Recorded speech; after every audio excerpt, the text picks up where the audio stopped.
Hi friends, welcome to నా YouTube channel. ఇవాళ నేను తెచ్చానండి. తెచ్చేసి కాలా గులాబ్ జామున్. ఇది బ్లాక్ గులాబ్ జామున్ రెడ్ ఉంటుంది కదా, ఇది కాలా గులాబ్ జామున్, కాలా జామున్ అంటారు. చాలా టేస్టీగా ఉంటుంది, చాలా ఈజీ, చాలా బాగుంటుంది. నేను చేసి చూపించున్నాను చూడండి. దీనికి నేను కట్ చేసి చూపిస్తాను మీకు, చూడండి.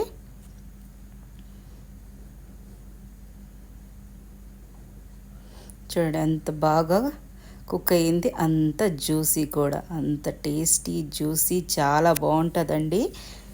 ఈ ఫెస్టివల్ సీజన్ స్టార్ట్ అవుతున్నాయి కదా, మనం బయట కోవా మావా బాగా దొరకదు, అంటే స్వీట్ దుకాణంలోన కల్తీ చేసేస్తారు కదా కోవాలోన.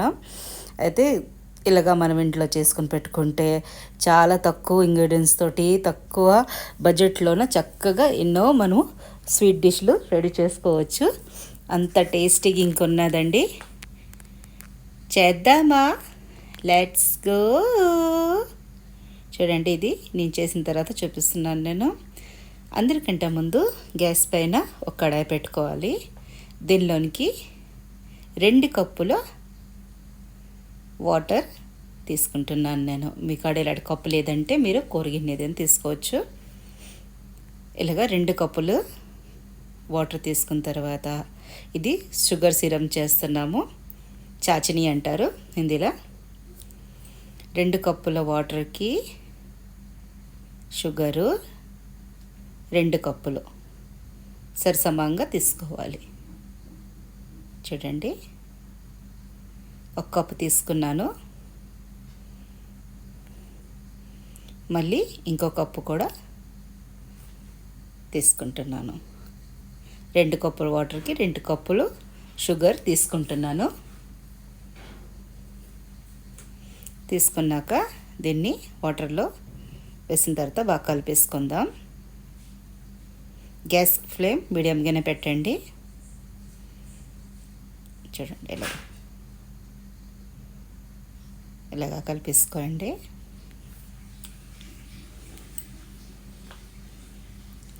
ఇది బాగా మరగాలండి. ఎక్కువ తీగ పాకము అలాంటి రాని అవసరం లేదు. జస్ట్ మనము ఇలా ముడితే చిప్చిపాహట్ అంటే నూనె పట్టిన మనము, లేకపోతే తేనె పట్టిన ఇలాగ ఉంటుంది కదా, కొంచెం బంకగా అలాగుంటే చాలు. దీనిలో 2 వేలికలు చీడ్చేసి వేసుకుంటున్నాను. మీ కాడ వేలకుల పొడి ఉంటే మీ చెంచాడు వేసుకోవచ్చు. దీనిలోకి రోజ్ ఎసెన్స్లు వేసుకున్నా చాలా బాగుంటుంది. మీకు నచ్చితే వేసుకోవచ్చు, కానీ చాలామందికి నచ్చదు కదా, నేను వేయలేదు. రోజ్ ఎసెన్స్ వస్తుంది, అది 2-3 డ్రాపులు వేసుకున్నా అది కూడా చాలా బాగా అనిపిస్తుంది. టేస్టీ అంటే అరోమా అనేది చాలా బాగుంటుంది. దీనికి ఒక బాయిల్ రానివ్వాలండి. చూడండి, బాయిల్ వస్తుంది. ఎక్కువ తీగ పాకం బిల్కులు పెట్టకూడదు, ఎందుకంటే షుగర్ సిరప్ ఆ గులాబ్ జామున్లోన వెళ్ళాలి. ఎక్కువ ముదురు పాకం పట్టిస్తామనుకో ఆ గులాబ్ జామున్లోనే వెళ్ళకపోతే అది ఎక్దమ్ చప్పగా ఉంటుంది, ఏం బాగుండదు. ఇంకా ఇలాగ దీనికి కొంచెం ఒక మరుగు రావాలి. ఇలాగా చక్కగా ఒక మరుగు వచ్చింది అప్పుడు దాకా దీన్ని కొంచెం మరిగించి మనము చేయితోటి ఇలా చూసుకోవాలి.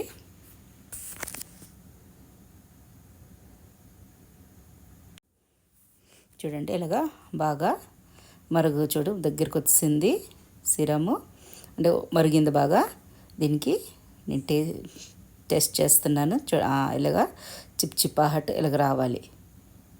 అంటే మనం ఆయిల్ పడతాను చూడండి, అలాగ ఉండాలి, బంక అంతే ఉండాలి, అంతకంటే ఎక్కువ ఉండకూడదు. బస్ జస్ట్ 2 నిమిషాలు తర్వాత దీనికి కట్టేస్తాను నేను పొయ్య, అంతేని.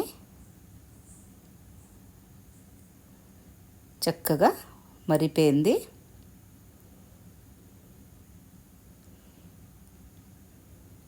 చక్కగా మరిపోతాను చూడండి.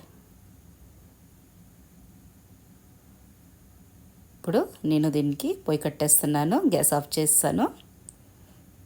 దీనిలోకి చెక్కదన్నం ఇప్పుడు మనము వేసాం కదా, దీనిలోనికి ఒక 2-3 డ్రాపులు ఇది నిమ్మరసం వేయాలి. వేస్తే ఏంటి తెస్తుందా, థిక్నెస్ అయిపోదు, అంటే బల్లంలాగా దగ్గరికి అయిపోదు, గట్టికి పట్టకుండా సిరమ్ ఇలాగా లూజ్గా వాటర్ ఫామ్లోనే ఉంటుంది.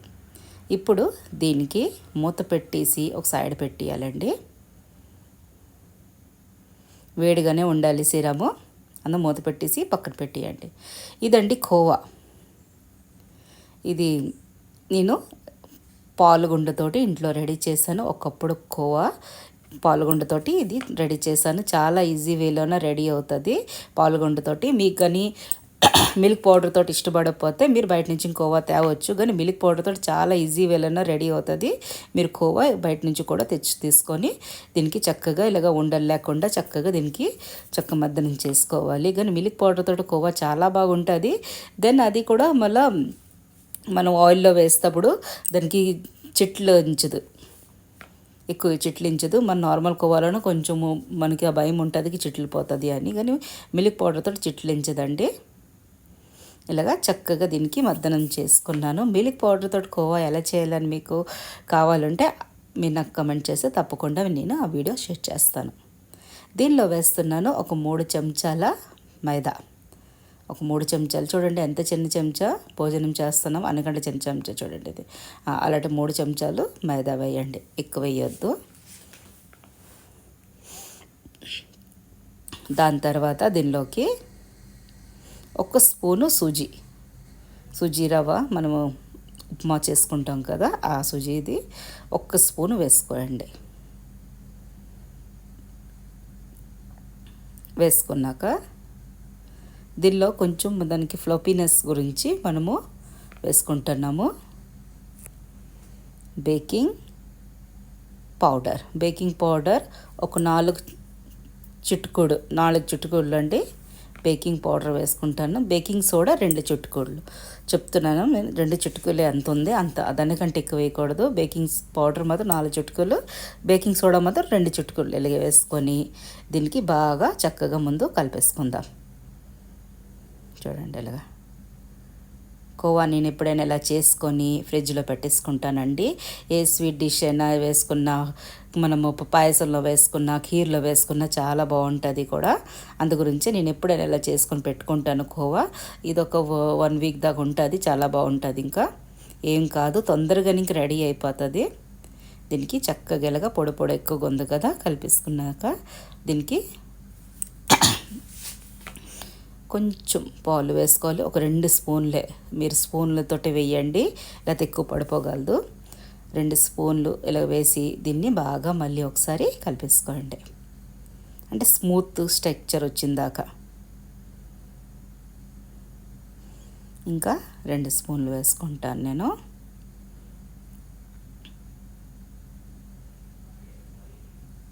ఇలాగా మళ్ళీ చక్కగా కలిపేసుకుంటాను.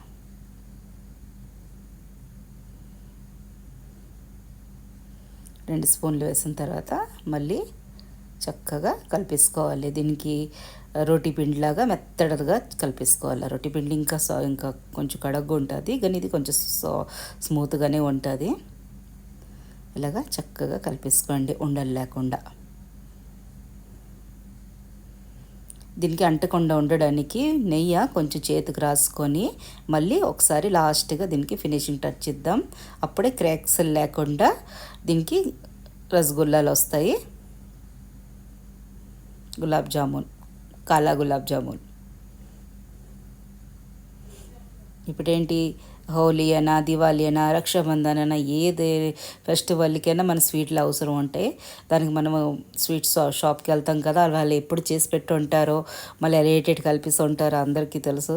అందు గురించి ఈ కాలంలో మాత్రం అంటే ఇలా ఫెస్టివల్లోనే మనం ఇలాగ ఇంట్లో చేసి పెట్టుకున్నామంటే పిల్లలు పెద్దలు అందరూ హ్యాపీగా తినేస్తారు. మళ్ళీ మనకి మనసు తృప్తిగా ఉంటుంది మనము అంటే మన చేతుల్లో చేసి పెట్టన్నాం కదా అనుకొని. కొంచెం చేతికి ఇలాగ నెయ్యి అప్లై చేసుకొని మీరు చిన్న చిన్న ఉండలు చేసుకోవాలి. చూపిస్తాను చూడండి, చిన్న చిన్నవే చేయండి, ఎందుకంటే అవి ఆయిల్లో వెళ్ళి డీప్ ఫ్రై అయ్యి ఇంకా పెద్దలు అయిపోతాయి. ఇంకా సీరంలో ఇంకెళ్ళి చిన్న చిన్నవి ఉండలు చేసుకోండి. చూపిస్తాను మీకు నేను, చూడండి ఎంతే ఇలాగే ఉండలు చేసుకోండి. మళ్ళీ క్రాక్ లేకుండా చూసుకోండి. క్రాక్ ఉంటే పగిలిపోయినట్టుగా ఉంటుంది, పగిలిపోయినట్టుగా. కానీ మిల్క్ పౌడర్ కదా, ఎక్కువ పగిలినే అది కనిపించదు అలాగా. కానీ అప్పటికైనా మీరు నెమ్మదిగా చూసుకుంటూ క్రాక్ లేకుండా దీన్ని చక్కగా చుట్టుకోయండి ఉండలు. నాకు ఒక కప్పుడుతోటి ఒక 15 గులాబ్ జామున్లు వచ్చాయి, కాలా గులాబ్ జామున్లు. గ్యాస్ పైన ఆయిల్ పెట్టానండి, ఎక్దమ్ స్లో మంట మీద, స్లో ఫ్లేమ్ మీద ఎక్దమ్ స్లోలో పెట్టండి. హైలో వెల్లుకలు పెట్టకూడదు. ఎక్దమ్ స్లోలో పెట్టి కొంచెము బుడగల్లాగా వస్తుంటే జస్ట్ ఇప్పుడు ఇలా వేడవుతుంది అన్నప్పటికీ మనం ఇలా రసగుల్లాలు వేసుకోవచ్చు, గులాబ్ జామున్లు ఇలా ఒక్కొక్కటి వేసేసుకోండి. ఎందుకంటే హైలో పెట్టామనుకో లోన పచ్చుండిపోతుంది, పైన మాత్రం కలర్ వచ్చేస్తుంది, అదేం బాగుండదు తినడానికి. అందు గురించని చిన్న మంట మీద ఒక్కొక్కటి ఇలా వేసేసుకున్నాం అనుకో ఇది చక్కగా ఉడుకుతుంది లోన్ నుంచి. మళ్ళీ పైకి కలర్ ఇంకా బాగా నిదానంగా వస్తుంది.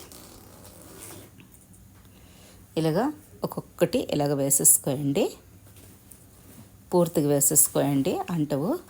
మళ్ళీ మనం కూరలు వండుతాము ఆ కడాయిలో చెయ్యొద్దు. మనము ఎప్పుడైనా అప్పడాలు వేపుతాము, గారెలు చేసుకుంటాము, పకోడాలు చేసుకుంటాం, అల్లడి కడాయి ఉంటాయి కదా, వేపుకుని కడాయి, ఆ కడాయిలోనే చెయ్యండి, వేపండి. లేకపోతే కిందకి అంటేస్తాయి, ఇవి కిందకి అంటేసి కడాయికి అంటేస్తాయి. ఎందుకంటే కూరల్లో మనం మసాలాలు పెడతాం, ఎంత తోమినా మన చక్క తోముకున్నా దానికి కిందకి అంటుతుంది. అందు గురించి చెప్తున్నాను. ఒక 2 నిమిషాలు తడతండి. మనం ఏంటి ట్విట్స్ చెంచా పెట్టక్కర్లేదు, పైకి తనకు తాను వచ్చేస్తాయి. చూడండి, ఒకటి చిట్లింది, ఇంకా నాది ఇంకా రసగుల్లా పర్వాలేదు, ఎందుకంటే అది మీద ఉంటుంది, మనం ఇంట్లో చేస్తున్నాం పర్వాలేదు. ఒకసారి కానీ నిదానంగా మీరు కూడా చక్కగా చేసుకోండి. తనకు తానే టర్న్ అవుతుంటాయి చూడండి, మీరు కూడా చూడండి ఇలాగా తనకు తానే టర్ని చక్కగా వేగిపోతాయి. గ్యాస్ ఫ్లేమ్ అంతే పెట్టండి, స్లోలోనే చక్కగా వేగాలి. ఒక 5-6 నిమిషాల తర్వాత చూడండి చక్కగా కలర్ వచ్చేసింది. అప్పుడు దీనికి స్పూన్ పెట్టి ఇలాగ మనము ఇలా పైనుంచి అంటుంటే అల్లటి పల్లెట్ అవుతుంటాయి. ఇలాగ చక్కగా అల్లటి పల్లెట్ చేసుకోవాలి. మీకు కన్నా వీడియోస్ నచ్చినట్టుగైతే ప్లీజ్ లైక్ చేయండి, షేర్ చేయండి, సబ్స్క్రైబ్ చేయండి, కమెంట్ చేయడం మాత్రం మర్చిపోవద్దే. ఎలా రెడీ అయింది మీతోటి కూడా కాలా జామున్ రెసిపీ చూడండి. ఇవిగో నలుపుకి వచ్చేసాయి కదా, ఇలాంటప్పుడు గ్యాస్ ఫ్లేమ్ కొంచెం హై పెట్టియండి, బాగా హై పెట్టేసి దీనికి టర్న్ చేసి ఎలగెల గరిటెతోటి ఇలా కలపండి. కలిపితే ఏంటవుతుంది తెలిసిందా, అన్ని దుక్కులు చక్కగా కలర్ వస్తుంది. లేకపోతే చాలామంది చూడండి చేస్తాం, ఒక పక్క నలుపు ఒక పక్క కొంచెం ఎరుపులాగా ఉంటాయి, అలా ఉండకుండా లాస్ట్ మూమెంట్లో బాగా వేగిపోయినంటే ఇలాంటప్పుడు చక్కగా ఇలాగ హై ఫ్లేమ్ పెట్టేసి దీనికి చెంచాతో ఇలాగా బాగా కలిపేసామంటే నలుపు కలర్ వచ్చేస్తుందండి. చూడండి అలా చూపిస్తున్నాను నేను. ముందు మాత్రము తక్కువలోనే పెట్టండి, సిమ్లోనే పెట్టి దీనికి చక్కగా వేపుకోవాలి. అప్పుడు చక్కగా మంచి కలర్ వస్తుందండి. రుచి చాలా బాగుంటుంది. మా అబ్బాయి అయితే తింటే పెద్దోడు స్వీట్ అస్సలు నోట్లో వేయడు, కానీ నేను చేసి పెట్టి లాస్ట్కి సిరంలో వేసిన ఉండరా బాబు నేను లాస్ట్ ఇంకా చూపించలేదు అంటున్నా తీసుకుని తినేసాడు. అంత బాగున్నాయి. ఇప్పుడు మళ్ళీ ఫెస్టివల్ వస్తున్నాయి కదా, రాఖీకి మళ్ళీ చెయ్యు అంటున్నాడు. ఇప్పుడు ఫినిష్ అయిపోయినాయి మా ఇంట్లోన, నిన్న చేసిందని ఇప్పుడు ఫినిష్ అయిపోయినాయి. అంత రుచికరమైన వస్తువు మనం ఇంట్లో చేయగలిస్తే బయట ఎందుకు తేవాలి? బయటలో అది కూడా ఎలాంటి దాంట్లో చేస్తారో చూస్తుంటారు కదా ఒక్కోసారి, మళ్ళీ హెల్త్కి ఇంకా మంచిది కాదు. ఇంట్లో మీ చేతితో చేస్తే అమృతంలాగా ఉంటుంది. తప్పకుండా ఒకసారి ట్రై చేయండి. హేనా? చూడండి కలర్ బాగా వచ్చేసింది, అంతే, దీనికి తీసుకోవడమే. మంచి కలర్ వచ్చిందండి. దీనికంటే ఎక్కువ కలర్ చేయొద్దు. ఇది చాచిని మనం చేసాం కదా సిరము, దీనికి మళ్ళీ వేడి చేసుకోవాలి. కొంచెం వేడి సిరములోన ఇలాగ వేడి రసగుల్లాలు వేసేసుకోండి. ఇలాగా చాచిని మాత్రం మళ్ళీ వేడి చేసుకోండి. వేడి దాంట్లోనే వేసామంటే బాగా అబ్జర్వ్ చేస్తుంది. చాచిని దాంట్లోన రసగుల్లాలు బాగా అబ్జర్వ్ చేసేస్తాయి. కాలా గులాబ్ జామున్ రసగుల్లాలు అంటున్నాను, కాలా గులాబ్ జామున్ బాగా అబ్జర్వ్ చేస్తుంది. ఇలాగా చాచిని మీద నుంచి వేసుకోవాలి. షుగర్ సిరం చాచిని అంటారు హిందీలోన. ఇక్కడ మేము బయట ఉంటున్నాం, మాకు హిందీ బాగా అలవాటు, తెలుగులో కొంచెం గడబడు కానీ అయితే ఇలాగ చక్కగా వేసుకొని దీన్ని వేడివేడి చాచులను వేసుకున్న తర్వాత దీనిపైన కవర్ చేసి మూత పెట్టి 2 గంటలు దీనికి ఓర్ని చక్కగా బాగా దీనికి అబ్జర్వ్ అవుతాయి. 2 గంటలు వదిలేయాలి అలాగా. చూడండి 2 గంటల తర్వాత తీస్తున్నాను. ఆహా, చూడండి షుగర్ సిరం ఎలా పడుతుందో. స్లో మోషన్లో పెట్టానండి, అందు గురించి బాగా వస్తుంది. చూడండి ఎంత జ్యూసీగా ఉందో. చూడండి అంత బాగా షుగర్ సిరం అబ్జర్వ్ చేసుకుంది. అంత సాఫ్ట్, అంత టేస్టీ కూడా ఉంది. ఆ గ్యారంటీ నాది. తప్పకుండా ఒకసారి చేసి చూడండి. దీనికి నేను ప్లేట్లోనో కటోరీలోనో దీనికి సర్వ్ చేసి చూపిస్తాను. చూడండి ఎంత అందంగా ఉన్నాయో, అంత టేస్టీగా ఉన్నాయండి. దీనిలోనో మావా ఇంకొస్తుందండి, కాజు కిష్మిష్లోని స్టఫ్ చేసి చేస్తారు, చాలా బాగుంటుంది. అది ఇంకోసారి చూపిస్తాను మీకు. మీరు కమెంట్ చేసి చెప్పండి, తప్పకుండా ఇంకోసారి చూపిస్తాను. మళ్ళీ ఈ ఫెస్టివ్ సీజన్లోన మీరు ఏంటి చూడాలనుకుంటున్నారు నా ఛానల్లోన తప్పకుండా కమెంట్ చేసి చెప్పగలరు. నేను చేసి తప్పకుండా చూపిస్తాను. అంత టేస్టీ, అంత హెల్దీ, చాలా బాగుంటాయి. తప్పకుండా ఒకసారి చెయ్యండి, అందరికి నచ్చుతుంది. బయట ప్యాకెట్లోన మిక్స్ దొరుకుతుంది ఇంకా, కానీ అది అంత బాగుండదు. ఇంకా అది ఎప్పుడు చేసి ప్రిజర్వ్ చేసి దానిలో ఏం కెమికల్ కలిపిస్తుంటే తక్కువ ఇంగ్రీడియంట్స్లో చక్కగా అయిపోతే మనకి ఎందుకు అవసరం బయట తీసుకొని రావడానికి. చూడండి అంత టేస్టీగా ఉండి అంత బాగుంటుంది, అంత హెల్దీ కూడా. తప్పకుండా ఒకసారి చేయండి. నచ్చిందా? Thanks for watching.